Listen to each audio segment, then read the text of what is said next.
নমস্কার বন্ধুরা, আমি অর্পিতা আবারও চলে এসেছি একটা রয়্যাল পার্টি লুকের ভিডিও নিয়ে। আজকের ক্লায়েন্ট সরাসরি বাড়ি থেকে চলে এসেছে আমারই কাছে। এখান থেকেই সে রেডি হয়ে একদম স্পটে চলে যাবে। প্রত্যেকবারের ন্যায় এবারও আমি ফেসিয়াল হেয়ারগুলোকে একটা রেজারের মাধ্যমে প্রথমে রিমুভ করে দিচ্ছি। তোমরা যারা আমার বন্ধু রয়েছো ইউটিউবে, তারা হয়তো আমার এই ক্লায়েন্টকে আগের ভিডিওতে দেখে থাকবে। আগের ভিডিওতে যে রিয়েল ব্রাইডাল মেকআপ টিউটোরিয়ালটা তোমাদের সাথে শেয়ার করেছিলাম, তো সেই ভিডিওর ব্রাইড কিন্তু ইনিই ছিলেন। তো যাই হোক, মেকআপ টিউটোরিয়ালটা তোমাদের সাথে শেয়ার করা যাক যে আজকে যে লুকটা আমি ক্রিয়েট করতে চলেছি এনার উপরে। ফেসিয়াল হেয়ারগুলো রিমুভ করে নেওয়ার পর একটা ভিজে টিস্যুর মাধ্যমে খুব ভালো করে মুখটাকে আমি মুছে নিয়েছি।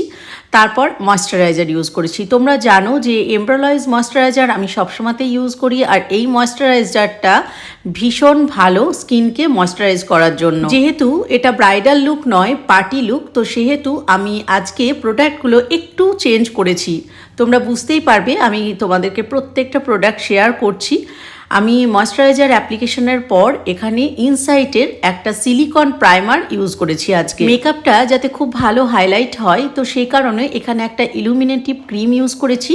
এটা ম্যাকের। স্কিনটাকে আরও বেশি প্রিপেয়ার্ড করার জন্য বা বেশি ময়শ্চারাইজ করার জন্য আমি সোপারেলের একটা অয়েল এখানে ইউজ করছি। তোমরা দেখো আজকে যে সমস্ত প্রোডাক্টগুলো আমি ইউজ করছি, এই প্রোডাক্টগুলো আমি এর আগের ভিডিওতে কিছু কিছু দেখিয়েছি, কিছু কিছু হয়তো দেখানো হয়নি।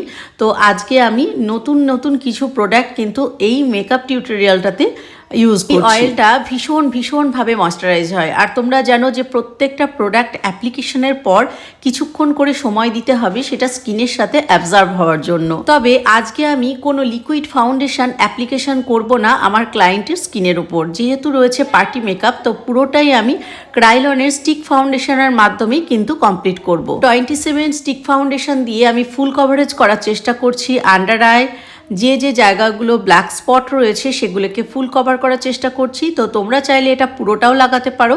আমি এখানে ক্লায়েন্টের পুরো ফেসেই আমি কিন্তু 27টা পুরোপুরিভাবেই অ্যাপ্লিকেশন করছি। যদি কখনো মনে হয় যে একবার অ্যাপ্লিকেশনে ফুল কভারেজ হচ্ছে না, সেক্ষেত্রে আমরা 27টা দুবার অ্যাপ্লিকেশন করতেই পারি। কিন্তু লক্ষ্য রাখতে হবে যাতে বিউটি ব্লেন্ডারের মাধ্যমে আমরা খুব ভালো করে স্কিনের সাথে ফাউন্ডেশনটা অ্যাপ্লিকেশন করে নিই। হাইলাইটিং পার্টগুলো আমি 29 স্টিক ফাউন্ডেশন ইউজ করেছি ক্রাইলনের। যেহেতু ক্লায়েন্ট চেয়েছিল যে তার ফেসটা আমি যেন খুব একটা কন্ট্রোল পাউডার ইউজ না করি তার ফেসে, তো সেহেতু আমাকে এই দুটো ফাউন্ডেশনের মাধ্যমেই কিন্তু ফেসটাকে রেডি করতে হচ্ছে। সেই কারণে ক্রাইলনের 27 স্টিক ফাউন্ডেশনটা দিয়েই আমি ফুল কভারেজ করে নিয়েছি। আমি কন্ট্রোর করব না বলে, আর হাইলাইট পার্টগুলোতে শুধু থাকছে 29 স্টিক ফাউন্ডেশন। বিউটি ব্লেন্ডারের মাধ্যমে ফেসের সাথে আমি দেখো আইলিডেও কিন্তু অ্যাপ্লিকেশন করে দিচ্ছি, যাতে আইলিড এবং হাইলাইট পার্টগুলো খুব সুন্দরভাবে ব্লেন্ডিং হয়ে যায়। বিউটি ব্লেন্ডার ইউজ করার সহজ পদ্ধতি তোমাদেরকে একটা আমি এর আগের ভিডিওতে বলেছিলাম, আবারও তোমাদের কাছে সেটা রিপিট করছি। যদি আমাদের সকালে অথবা দিনের বেলায় মেকআপ করার থাকে, সেক্ষেত্রে আমরা রাত্রিবেলায় বিউটি ব্লেন্ডারটাকে খুব ভালো করে ভিজিয়ে নিয়ে চিপে রেখে দেব।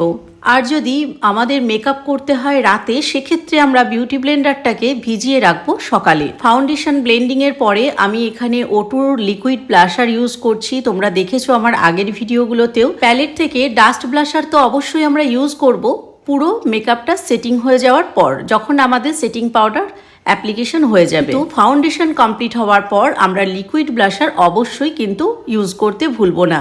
এর কারণ যখন মেকআপটা আস্তে আস্তে স্টে করতে থাকবে, শেষের দিকে যাবে, তখন কিন্তু এই ব্লাশিং পার্টগুলো লিকুইড ব্লাশারের জন্যই কিন্তু খুব সুন্দরভাবে হাইলাইট হবে। হাইলাইটিং পার্টগুলোর জন্য যে লিকুইড কনসিলারটা আমি অ্যাপ্লিকেশন করছি, এটা একটা সোপারেলের কনসিলার। তো কনসিলার অ্যাপ্লিকেশন কমপ্লিট হয়ে যাওয়ার পর আমি সেটিং পাউডার ইউজ করছি। সেটিং পাউডারটা আছে ক্রাইলনের TL4 ক্রাইলনের সেটিং পাউডারটা একটা বানানা টাইপের কালার। তো তোমরা চাইলে এই কালারটা সব রকম স্কিনেই অ্যাপ্লিকেশন করতে পারো। দুটো ব্রাশের মাধ্যমে আমরা সেটিং পাউডারটা অ্যাপ্লিকেশন করব। ছোট একটা ব্রাশ ইউজ করব কর্নার এরিয়াগুলোর জন্য, এবং একটা বড় পাফ ব্রাশ ইউজ করব, পাউডার ব্রাশ, যেটার মাধ্যমে গোটা ফেসটা আমি অ্যাপ্লাই করব পাউডার। আর পিজা পাপের মাধ্যমে সেটাকে কিন্তু খুব ভালো করে সেট করে নেব। এরপর আমি ইউজ করছি স্টুডিও ফিক্সড, এটা ম্যাকের। তোমরা চাইলে অন্য ব্র্যান্ডের প্রোডাক্টও এখানে ইউজ করতে পারো। তো ম্যাকের এই স্টুডিও ফিক্সটা কিন্তু ভীষণভাবে স্কিনকে ফিক্সড রাখে। স্কিনে যে মেকআপটা সেই মেকআপটাকে কিন্তু স্টুডিও ফিক্সড খুব সুন্দরভাবে ফিক্সড রাখে। এরপরে কিন্তু আমরা কন্ট্রোলিং করব। দেখো তোমরা, যেহেতু ক্লায়েন্টের ফোরহেডটা রয়েছে একটু বড়, তো সেই কারণে ফোরহেডটাকে আমি খুব ভালো করে কন্ট্রোল করে নেব। ক্লায়েন্ট চেয়েছিল না যে তার ফেসে আমি বেশি কন্ট্রোল করি, তো সেই কারণে আমি যেইটুকুন দরকার শুধুমাত্র সেইটুকু আমি চেষ্টা করেছি অল্পের মাধ্যমে কন্ট্রোল করার। প্যালেট ব্লাশার থেকে আমি ব্লাশার নিয়ে নিয়েছি, যেটা পাউডার ব্লাশার, তো সেটাকেই আমি কিন্তু পাউডার সেট হয়ে যাওয়ার পর অ্যাপ্লাই করছি। দেখতেই পাচ্ছ কিভাবে আমি অ্যাপ্লাই করছি। একদম চিক এরিয়া থেকে আমি উপরের দিকে তুলে দিয়েছি, যেহেতু আমি কন্ট্রোল বেশি করছি না। ব্লাশিং পার্টটা কমপ্লিট হয়ে গেলে আমি আই এরিয়াটাকে রেডি করব, তো সেই কারণে আমাকে আইব্রোটাকে খুব সুন্দর করে রেডি করে নিতে হবে। এখানে আমি আইব্রোটাকে একটা ব্রাশের মাধ্যমে খুব ভালো করে কম্বিং করে নিচ্ছি।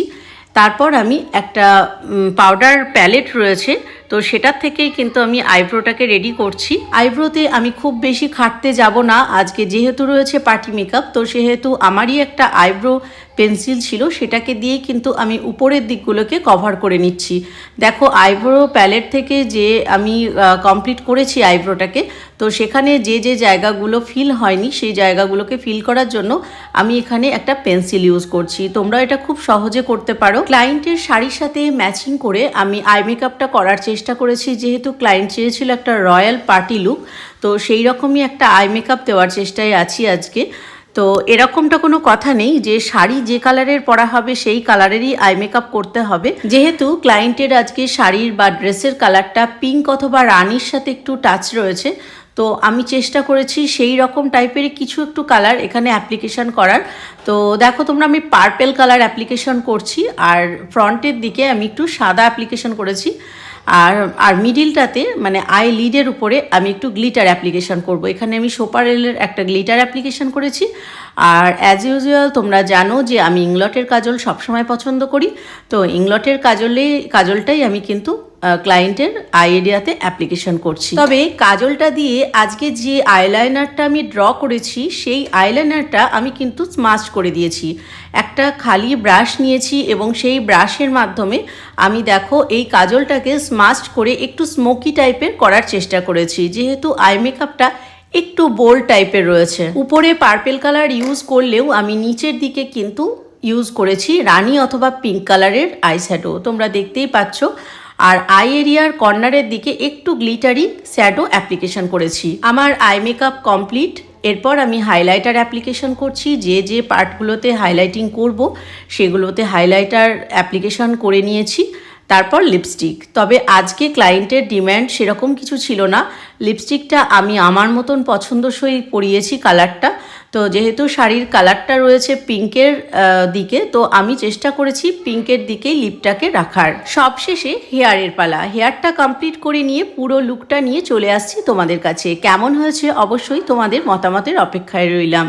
ভালো থেকো, সুস্থ থেকো সকলে।